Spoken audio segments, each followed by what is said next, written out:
Bonjour à tous, je suis le docteur Alexandre Philippakis. Aujourd'hui, nous avons la chance d'accueillir le professeur Virginie Monet-Corti.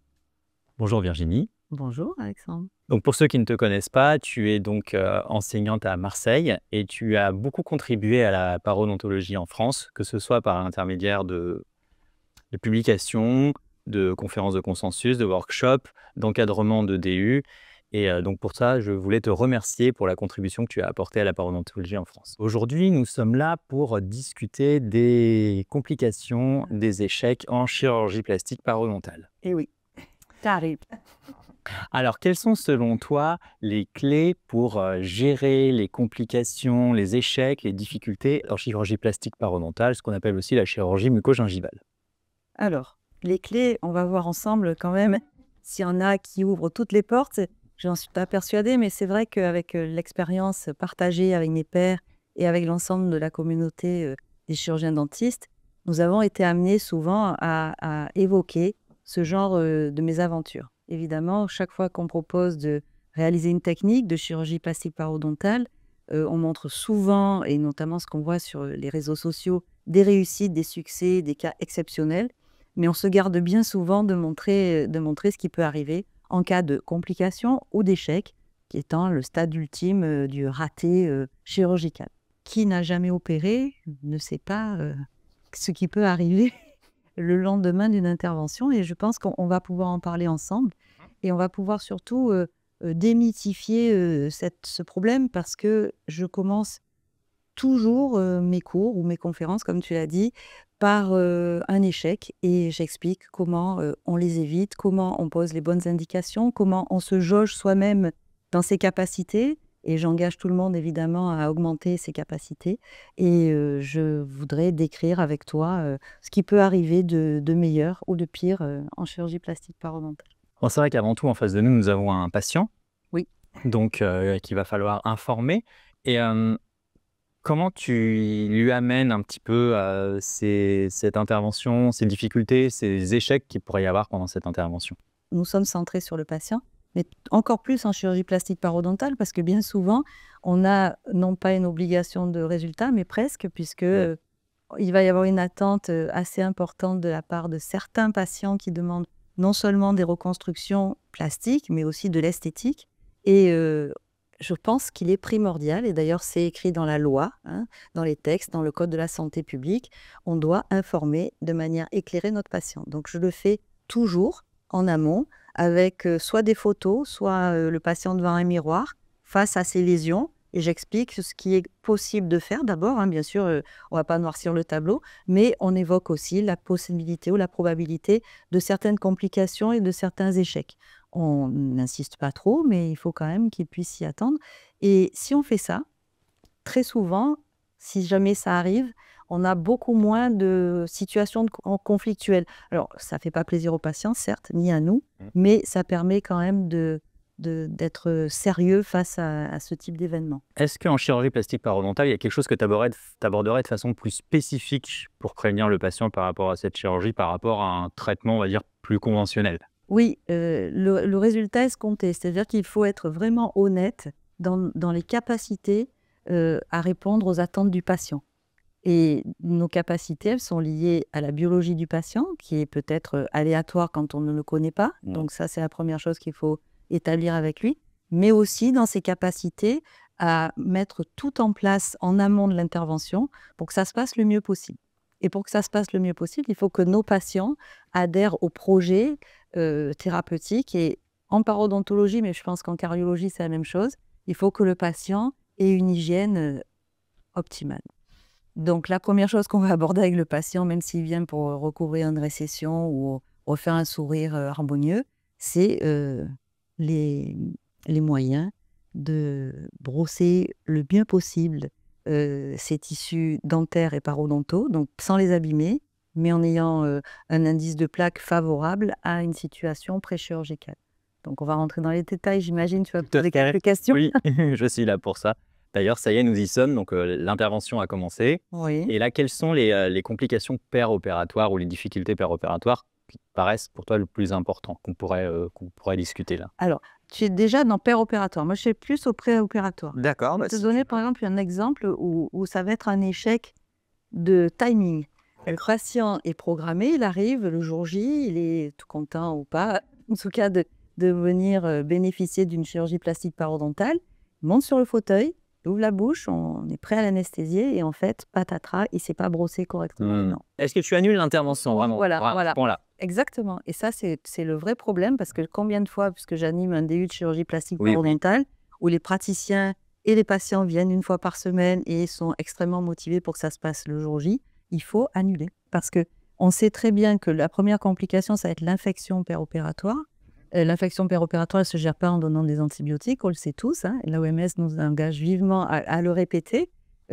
C'est l'hygiène intrabuccale. Et s'il y a une inflammation liée à un score de plaque qui est de l'ordre de plus de 20-30% de la cavité buccale, on sait très bien que même si on nettoie sur le moment, hein, on va en reparler aussi, ça ne sera pas compatible avec une bonne cicatrisation. Donc jamais de coup de bistouri dans une bouche qui n'est pas correctement nettoyée. Donc en amont, on propose des moyens de brossage qui sont les plus efficaces possibles au XXIe siècle, donc des brossages oscillo-rotatifs ou des brossages ultrasonores ou des brossages manuels si le patient est capable de le faire correctement, et puis aussi un nettoyage interdentaire et probablement des antiseptiques locaux momentanément pour vraiment avoir un terrain chirurgical le plus favorable possible. Comme quoi une chirurgie plastique parodontale, ça se mérite finalement. Bah, oui, malheureusement, parce que c'est vrai que ça va, ce que je leur dis, de la même manière pour un patient qui fume. Hein, Oui, voilà. bien sûr. De la même manière, je leur dis, moi c'est pour vous donner des coups de bistouri, récupérer de l'argent et savoir que lorsqu'on va déposer les points, on va déposer un greffon, ça n'a aucun intérêt. Donc, je suis assez honnête avec eux et je leur propose bien sûr de le faire, mais dans un temps ultérieur. D'ailleurs, je vais rebondir sur la question du tabac parce elle arrive toujours. Oui, parce qu'elle est quand même liée à beaucoup d'échecs. Et voilà, c'est sûr. Qu'est-ce que tu en penses, toi, de ton avis d'expert, ou alors ce que nous dit la littérature sur la consommation tabagique d'un patient ou éventuellement la suspension de sa consommation aux abords de la chirurgie?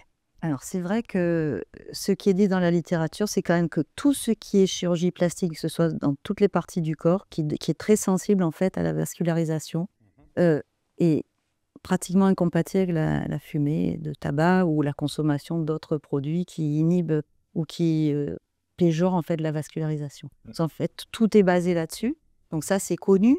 De ce fait, moi, je reste assez factuelle parce qu'on ne rentre pas dans le jugement. On ne dit pas aux patients, vous ne méritez pas d'être parce que vous fumez. Et on leur explique factuellement que si on fait ça en période de tabagisme, ça va louper à tous les coups. Donc, je leur propose de faire un sevrage. Alors, le sevrage, il est soit définitif, c'est quand même difficile, hein, mais là aussi, Service Santé Publique France propose aussi des sevrages périopératoires. Donc, a priori, il faut arrêter au moins 1 mois avant et 1 mois après, ce qui est quand même assez long.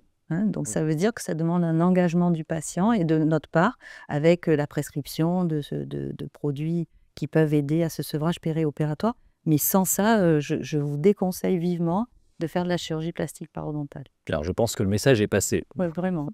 Bien, alors, Donc, on y est. On y est.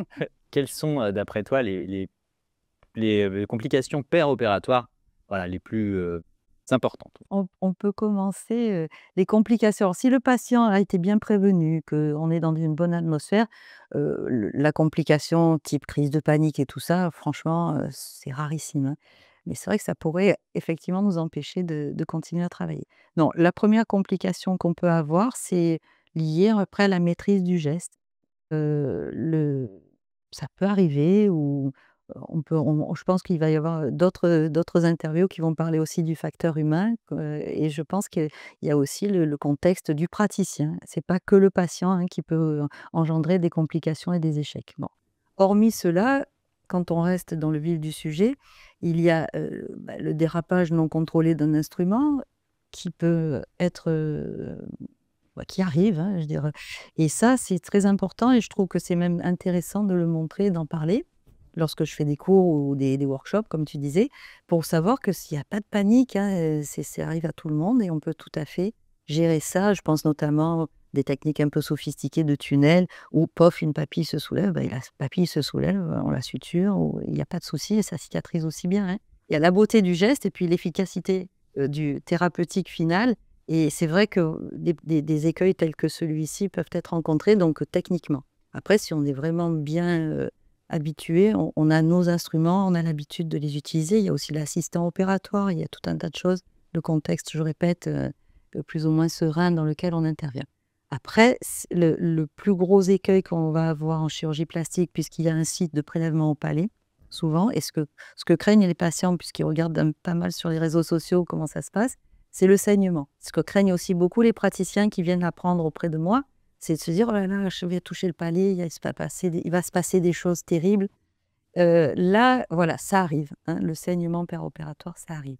Est-ce qu'on peut juste avoir ton conseil par rapport au type d'instrument que tu recommandes pour éviter les perforations de lambeaux, par exemple, ou les déchirures de lambeaux qui, bien sûr, arrivent, hein. Il n'y a que ceux qui n'opèrent pas, qui ne déchirent pas de lambeaux.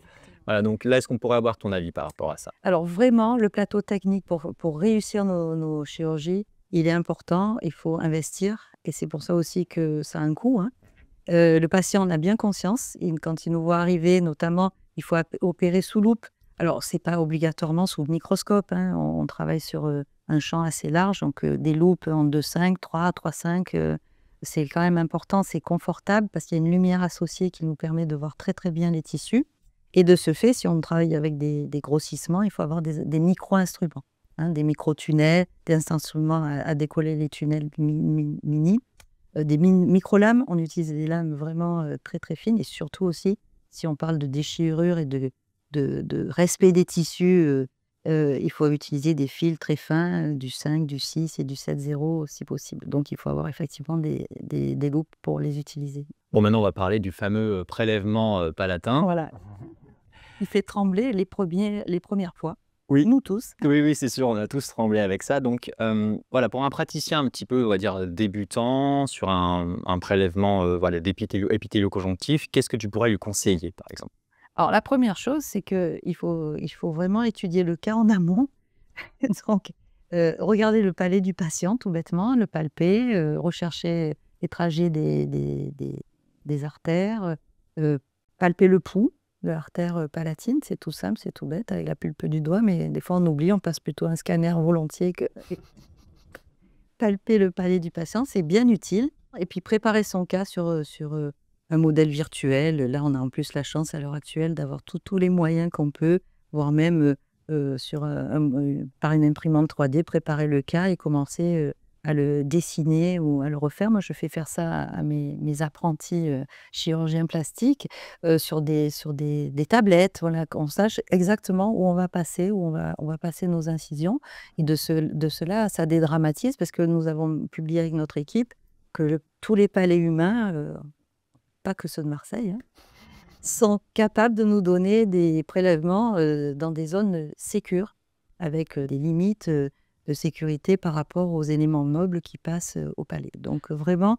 il faut tout mesurer, tout préciser, faire des patrons, enfin vraiment se faire du pas à pas et moi j'avoue que je le fais toujours depuis des années et ça ne me pose pas de problème. C'est une espèce de codification comme, dans l'aviation quoi, hein. On fait, step by step. Ouais, c'est ça. Et alors, si on devait aller un tout petit peu plus loin par rapport à ça, parce que c'est un sujet que j'aime beaucoup aussi. Par exemple, il y a un risque différent entre un palais plat ou un palais profond. Il y a aussi des zones de prélèvement qui, vraiment, si on veut être très ceinture et bretelle, qu'il faut peut-être privilégier pour éviter de prendre de risques. Ça, je dis ça surtout quand on débute. La notion de palais bas et palais profond, en fait, elle est intéressante parce qu'elle est assez, didactique, hein. Il y a très peu de palais plats. Bon, tant mieux pour nous, hein, déjà, voilà, c'est une bonne nouvelle puisqu'on l'a mesuré et on l'a publié. Mais par contre, il y a des zones de sécurité. Tiens, je suis d'accord avec toi. Commençons par prélever au niveau des 2 prémolaires. C'est d'une sécurité absolue parce qu'il y a la hauteur, il y a l'épaisseur, il y a la largeur et voilà, c'est un conseil que je donne pour éviter les stress péropératoires et les échecs. On est absolument incapable de toucher une artère profonde au niveau des prémolaires. Il faut rester toujours en avant des molaires, en avant de la première molaire. Et puis par contre, on peut aller jusqu'aux incisives, sans trop de soucis, mais on a moins de qualité au niveau des tissus. Et donc, d'après toi, bon, quel est le prélèvement le plus à risque hémorragique, si on pourrait appeler ça comme ça? C'est le prélèvement épithélo-conjonctif ou le prélèvement de conjonctif seul, ou est-ce qu'ils sont équivalents? Alors non, ils ne sont pas équivalents. Merci d'avoir posé la question. En fait, l'épithélo-conjonctif, il est moins à risque puisqu'on reste en surface. Donc, à part de vouloir aller prélever un énorme sushi, Avec le périlleuse voilà. en même temps. Normalement, le palais, en gros, il fait 4 millimètres d'épaisseur, tout compris. Et une greffe épithélo-conjonctive qui est prélevée en surface, elle fait un 8 à 2 millimètres maximum. Donc, c'est vrai que si on veut commencer, c'est pareil, hein, quand on commence à apprendre à jouer d'un instrument, on commence d'abord par les gammes. Les gammes, c'est la greffe épithélo-conjonctive de surface, dans des zones bien codifiées, et on n'enfonce pas sa lame de bistouri trop profond. Hein, la lame de bistouri, la lame 15 qui est utilisée pour ça, elle fait environ 2 millimètres au niveau de la partie ainsi séquente. Voilà. Voilà. Ça, c'est un bon repère. Hein, ouais. Exactement. Très bien. Il faut avoir la main légère, hein, monsieur Alexandre. Mais ça, je sais que tu le sais. Oui. Qu'est-ce que tu pourrais donner comme conseil si jamais un saignement anormal arrive? Quand même. Hein, oui. Voilà, parce que ça arrive à tout le monde. Soyons honnêtes. Voilà, donc il y a le saignement anormal et il y a le saignement anormal complexe, vraiment. Exactement. En fait, ce qui va arriver, c'est que la nature est facétieuse et que du coup, on sait que l'artère va passer dans tel trajet. Et ça, c'est pratiquement tous les humains, hein, vraiment. Mais par contre, il y a des artères collatérales. Et celles-ci, elles peuvent avoir un petit peu envie de se balader à des endroits qu'on n'avait pas prévus. Et donc, ça m'est arrivé quand même assez fréquemment de sectionner une artériole. Voilà. Alors, première chose, c'est qu'effectivement, c'est pénible. Parce que péropératoire, la section d'une artère, il y a la pulsation, donc ça sort de la bouche du patient. Donc, m'est arrivé même d'avoir une assistante opératoire qui est tombée dans les pommes en voyant ça. Hein, donc, ça, tout est possible. Et c'est le patient, le mari de la patiente qui était venu tenir l'aspiration. Donc, pour dire que tout arrive, mais il faut savoir le gérer. Alors, savoir gérer une artériole qui est sectionnée, c'est tout simple. Pas de panique, il faut appuyer en amont très fort sur le trajet de cette artériole qu'on voit très très bien puisque elle est pulsatile et du coup on prend un instrument un peu gros comme un décolleur de Molt et on appuie très très fort dessus et quand ça a stoppé, c'est immédiat, hein, ça stoppe immédiatement, on remonte en amont de l'endroit où on a appuyé et on fait une suture.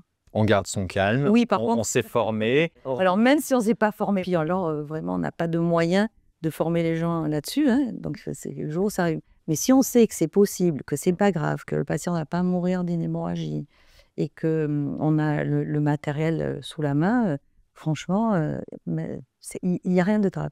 Et notamment, il faut aussi être honnête avec le patient. Alors, pas pendant, parce que sinon, moi, j'ai des étudiants autour de moi. Tu sais que je suis prof à la fac, donc ça saigne, mon Dieu, qu'est-ce qui se passe et tout. Donc là, c'est juste silence radio pour le patient, quand même. Parce que l'augmentation du stress du patient augmente la pulsation cardiaque et du coup, voilà. Mais après, en post-op immédiat, il faut le prévenir qu'il s'est passé ça. Voilà, que si jamais il y a un saignement profus qui arrive ou quoi que ce soit, même si on a mis tous les moyens en place pour que ça ne se passe pas, il faut être honnête avec lui. Dire, voilà, on a eu un petit souci, vous ne risquez pas d'avoir une hémorragie mortelle, mais si jamais ça se mettait à ressaigner, prévenez-nous tout de suite. Voilà. Oui, voilà. C'est important, hein, vraiment. Hein. Ce contact avec le patient qui reste un peu permanent, même dans la phase post-opératoire. Oui, vraiment. Oui. Donc, ça y est, la chirurgie est presque terminée. Donc, finalement, d'avoir une hémorragie, ça ne va pas forcément compromettre le résultat de l'intervention. Non, pas du tout. Voilà. Et après, le patient, à quoi il peut s'attendre comme suite opératoire? Un œdème, par exemple, un hématome. Voilà, c'est quelque chose qui pose problème, finalement. Quand on a déjà opéré un patient, on sait un peu comment il réagit. Mais la première intervention, on le prévient justement. On revient dans ce qu'on avait dit au départ, l'information, le consentement éclairé. On le prévient qu'on ne sait pas. Alors, eux, ils savent parfois. Ils disent, oui, mais chaque fois que je me cogne, je fais des bleus. Alors là, on est sûr qu'il y aura un hématome ou un bleu qui va apparaître sur le visage. De ce fait, quand même, j'ai tendance à leur demander de prévoir une intervention dans leur programme de vie. Le post-opératoire, je leur dis toujours quand même que la semaine qui suit, ils ne seront pas franchement en forme, que ça peut aller justement d'un œdème plus ou moins gros, même si on met en place, on va en parler, des moyens de l'éviter. Et puis aussi, il faut vraiment qu'ils soient un peu au calme. Même certains gros sportifs, je leur demande d'arrêter le sport. Voilà, cantatrice à l'opéra, eh ben, il ne faut pas qu'elle aille chanter. Enfin voilà, il y a pas mal de choses comme ça. Alors la cantatrice, j'exagère, mais même quelqu'un qui fait de la chorale ou même un prof qui va beaucoup parler, ça peut être un petit peu ennuyeux. Bon, généralement, ce genre d'intervention ne crée pas des douleurs post-opératoires incroyables, enfin non gérées. Mais si toutefois ça devait arriver, par exemple, un patient qui aurait voilà, une douleur de plus de 6 sur 10, par exemple, après ce type d'intervention, alors là, qu'est-ce que tu fais dans ce genre de cas de figure? Alors c'est bien que tu parles de cette EVA toute bête, hein, de 0 à 10, parce que c'est celle que j'utilise en post-op pour questionner mon patient. Effectivement, s'il est à 6 sur 10 avec les antalgiques de premier grade qu'on donne, c'est pas attendu, on va dire. Donc de ce fait, on peut passer sur des molécules un petit peu plus fortes. D'accord, et tu revois le patient dans ce cas de figure-là? Je ou pas l'interroge par nécessairement? téléphone. Voilà, je D'accord. l'interroge par téléphone pour vérifier que c'est pas pulsatile, qu'il n'y a pas un risque infectieux sous-jacent. Si c'est vraiment quelqu'un qui réagit très fort par rapport à la douleur, parce que chacun a son seuil de douleur, à ce moment-là, je lui demande de prendre un nouveau médicament. J'envoie une autre ordonnance. Je ne donne pas systématiquement l'ordonnance pour les médicaments de palier 2. Et est-ce que tu as déjà eu voilà, un patient qui a des paresthésies post-opératoires, par exemple? Oui. Oh, ça doit être un petit peu anxiogène quand même. Oui, oui, oui, oui. Alors, la paresthésie post-opératoire, d'abord, là aussi, on prévient. C'est-à-dire que quand on opère dans les zones de l'émergence du nerf alvéolaire inférieur, même si on est sûr et tranquille que normalement on n'a pas les sectionner cette zone, on peut être amené à faire des approfondissements vestibulaires assez profonds. Je pense aussi en chirurgie plastique autour des implants, où on a une crête osseuse qui est assez basse. Donc d'abord, bien sûr, on prend toutes les mesures qu'il faut avec des radios rétroalvéolaires avec angulateur, ça suffit amplement. Mais ça m'est arrivé malgré tout parce que l'assistant opératoire, par exemple, va tenir les écarteurs et appuyer très fort sur cette émergence pendant presque 1 heure. Et donc, il y a un traumatisme en fait du nerf qui va plus répondre en post-opératoire. Ça peut faire comme un petit signe de Vincent. Donc, si je me suis aperçue opératoire que c'était comme ça, je préviens. Sinon, ça m'est arrivé aussi qu'il y ait un hématome qui comprime cette zone et donc du coup, ça rentre dans l'ordre après l'hématome, c'est 3 semaines. Donc il faut bien prévenir le patient que ça va rentrer dans l'ordre, c'est sûr, mais ça peut durer un petit moment. Plusieurs semaines, Oui, oui, au moins 3 semaines, D'accord. jusqu'à 6 semaines à peu près, hein. Et ça, on le voit parce que petit à petit, ça revient. Alors là, les patients, pour les rassurer, je les vois assez régulièrement. Oui. Je fais des petits dessins. Oui, tu fais Hein, des voilà, petits. voilà, hein. On fait des petits tests. Du coup, comme ils voient que ça régresse, ça le rassure pas mal. Ouais. Et alors, une petite question qui revient souvent, c'est sur ce genre de choses. On parle souvent de la vitamine B. Est-ce que tu en donnes dans ce genre de cas? Alors, c'est publié. D'accord. Donc, oui, on le fait. Ok. Mais j'en ai discuté avec pas mal de copains, même neurologues, et ils ne savent pas vraiment si c'est placebo ou pas, parce qu'en fait, c'est vraiment mécanique, quoi, hein. C'est une compression d'une zone. Quand c'est décomprimé, après, ça rentre dans l'ordre. Donc, enfin, ça ne peut pas faire de mal. Alors, ça y est, le patient, le post-opératoire immédiat s'est bien passé. Comment est-ce que tu le revois pour son suivi post-opératoire, pour le retrait des points de suture, par exemple? Tu le revois au bout de combien de temps? Alors, si le patient habite pas trop loin, j'aime bien le revoir à 1 semaine pour la zone de prélèvement palatin. Est-ce que tu la protèges d'ailleurs, la zone de prélèvement C'est vrai, on a palatin? oublié d'en parler. Oui. C'est vrai que pour éviter ces stress post-opératoires, le stress pour le patient, il est énorme. Un patient qui saigne, moi ça m'est arrivé il y a fort longtemps, il part aux urgences, il appelle les pompiers. Enfin franchement, quand il y a un saignement au palais, pour eux c'est la catastrophe. Pour celui qui ne respecte pas les consignes, qui se gratte, qui fait des bains de bouche dans les 24 heures, enfin voilà, ça arrive. Donc donc, pour éviter qu'il fasse ça, je fais une espèce de système qui est ceinture et bretelle, comme tu as dit tout à l'heure. Alors, si c'est un prélèvement épithélo-conjonctif, je le protège avec une compresse de cellulose qui est suturée sur la zone prélevée, plus une plaque palatine, qui soit en souple, dure, ce que vous voulez. J'en fais de tous les styles, mais je préfère ça parce que je pense qu'on le doit bien aux patients. Je n'utilise plus de pansements parce que ces pansements, et ce sont des nids à microbes. Et tant qu'on ne peut pas l'enlever, le nettoyer, je trouve que c'est pas très, très cohérent de demander à un tissu de cicatriser si on lui laisse en place un microbiote. Voilà. Oui, plutôt défavorable. Voilà. Et ensuite, donc, je revois le patient à 7 jours parce qu'au palais, même si c'est de la deuxième intention, les points de suture gênent. Et j'aime bien vérifier que tout se passe bien. Donc, 1 semaine, c'est 5 minutes, on enlève les points du palais. J'ai oublié de dire pour les prélèvements épithélo-conjonctifs, c'est ça. Pour les prélèvements conjonctifs, moi je les fais avec la mono-incision. Mais bon, certains là, ils les font en épithélo-conjonctif, peu importe. En tout cas, on dépose les points. Voilà. Et après, pour la zone greffée, j'ai tendance à quand même laisser les points, comme ce sont des points très fins, et ça demande quand même pas mal de temps de cicatrisation, surtout si les récessions sont très hautes, enfin, qu'on a besoin quand même d'un apport vasculaire, une revascularisation forte. J'ai tendance à les déposer à 15 jours. Tant qu'on est dans les points de suture, on va prendre le patient qui t'appelle au bout de 3 jours et qui dit là, j'ai des points de suture qui sont partis au niveau du sud. Ça, t'es pas mon préféré. Hein, non, pas du tout. Et donc là, voilà, donc là, ça y est, et là, le patient arrive, et effectivement, tu as des points de suture de repositionnement de lambeaux tractés, par exemple, qui ne sont plus là où ils devraient être. Et donc là, voilà, qu'est-ce que tu fais dans ce genre de cas de figure? Déjà, il faudrait quand même dire une chose, c'est que si ça arrive, c'est qu'on n'a pas fait bien quelque chose. Parce que pour qu'un des points sautent, sauf, oui, j'ai vu un cas, patient qui a joué au foot et qui a pris le ballon de foot sur la zone opérée, donc les points ont lâché. Bon, ça, alors, en fait, on ne peut pas resuturer, ça ne sert à rien. Parce qu'une fois que ça a quand même commencé à cicatriser, tu dis 3 jours, c'est que c'est à partir de 2 jours que ça commence à se réépithéliser et tout. Il faut même, si on veut refaire des points, il faut réanesthésier, recruenter. Et donc, ça, c'est pas très compatible avec un greffon. Parce que tu parles d'un lambeau tracté, c'est forcément souvent sur un greffon. Et le greffon qui a pris un coup ou il est mort. Enfin voilà, je veux dire. Donc là, c'est voilà, c'est un échec. Là, c'est l'échec pénible. Oui, voilà. Très pénible. Oui, Voilà. Bon, très pénible. C'est la intervention. Ouais. Donc il faut bien expliquer aux patients que malheureusement, on va faire des soins locaux. On va laisser la nature faire ce qu'elle peut avec ce qui lui reste, quoi. Je n'enlève pas les derniers points et puis je promets de réintervenir dans les mois qui viennent. Alors maintenant, on va se parler un petit peu franchement. Qu'est-ce qu'on peut vraiment considérer comme un échec en chirurgie plastique parodontale? Alors, le plus vrai et gros échec, c'est que ce soit pire après qu'avant. Hein, voilà. Ça, franchement, c'est quand même là où le patient aurait raison de nous en vouloir. Au mieux, c'est comme avant. C'est déjà très décevant. Mais si c'est pire, là, on est quand même bien embêté. Donc, c'est ça que je considérerais comme un échec. Après, on va parler donc de recouvrement de récession, comme c'est le sujet principal de ces types d'interventions.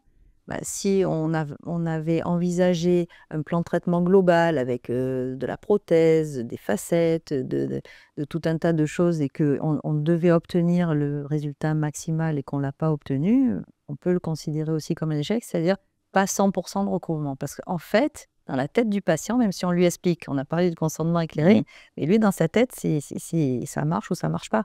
Et si nous, on dit « c'est super, on a 80% de recouvrement », lui, il lui manque le 2 mm qu'il voit, puisque c'est la raison pour laquelle il est venu, on voit sa racine. Et voilà.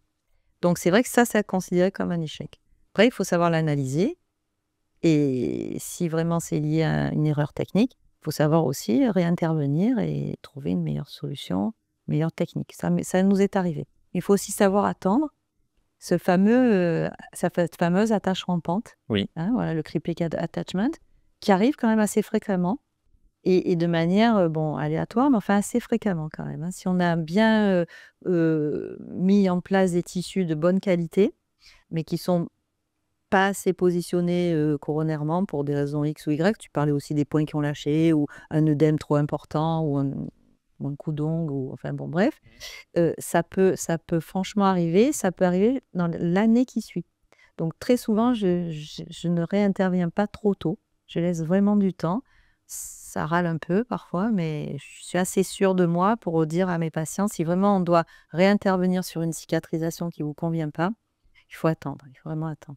Oui, puis ne pas se précipiter et faire une deuxième intervention, alors que finalement, le millimètre et demi, on va le gagner en attendant. Tout à fait, et c'est assez fréquent. Là, on vient de regarder aussi même autour des implants, c'est assez étonnant, hein, parce que ça réagit un peu moins bien au niveau des prises de greffons, puisqu'on n'a pas un tissu vivant, hein.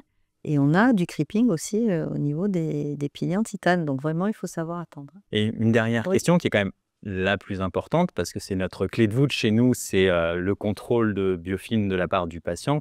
Comment et quand le patient peut reprendre un brossage classique autour d'une zone où tu as réalisé une chirurgie plastique parodontale? Alors ça, c'est vraiment important parce que d'abord, il faut vraiment prendre du temps pour leur expliquer que pendant les suites opératoires, il faut continuer à avoir une hygiène maximale dans les autres zones, ce qui est vraiment difficile pour eux, hein. J'avoue ils sont très courageux parce qu'ils n'ont plus du tout envie de rien mettre dans leur bouche parce qu'ils veulent pas que les poings sautent, parce qu'ils veulent pas se blesser. Enfin, ils sont un peu inquiets sur ça. Donc ça, vraiment, c'est important qu'ils le comprennent. Alors bien sûr, on sursoit avec des bains de bouche, avec des antiseptiques locaux assez forts sur une courte durée. Et ensuite, dès qu'on a déposé les points, il faut absolument brosser. Donc ça aussi, c'est important qu'ils comprennent que ça aide à cicatriser. Moi, j'ai des patients qui ne veulent plus toucher du tout l'endroit greffé. Ils reviennent avec de la plaque en quantité industrielle sur cette zone-là. Donc, il faut vraiment, au moment où on leur enlève les points, mettre une brosse à dents sur les tissus greffés et leur montrer que ça ne blesse pas, que ça n'abîme pas. Alors, évidemment, les poils sont très, très, très souples dans ces cas-là. J'aime bien en post-opératoire immédiat quand même qu'ils utilisent une brosse à dents manuelle. Ils sont très précautionneux parce qu'ils le sentent un petit peu mieux ce qu'ils font. Et tout de suite, 15 jours après la dépose de points, ils reprennent une brosse à dents mécanisée, oscillo-rotative, toujours avec des têtes quand même très souples. Et c'est bien profitable pour la cicatrisation.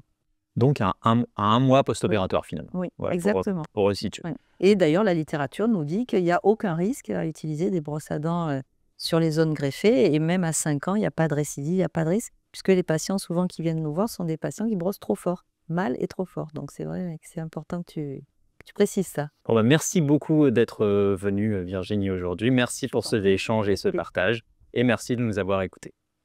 Merci Alexandre pour toutes ces questions pertinentes. J'espère que nos confrères et consoeurs en bénéficieront et puis les patients qui écoutent aussi et qui soient rassurés.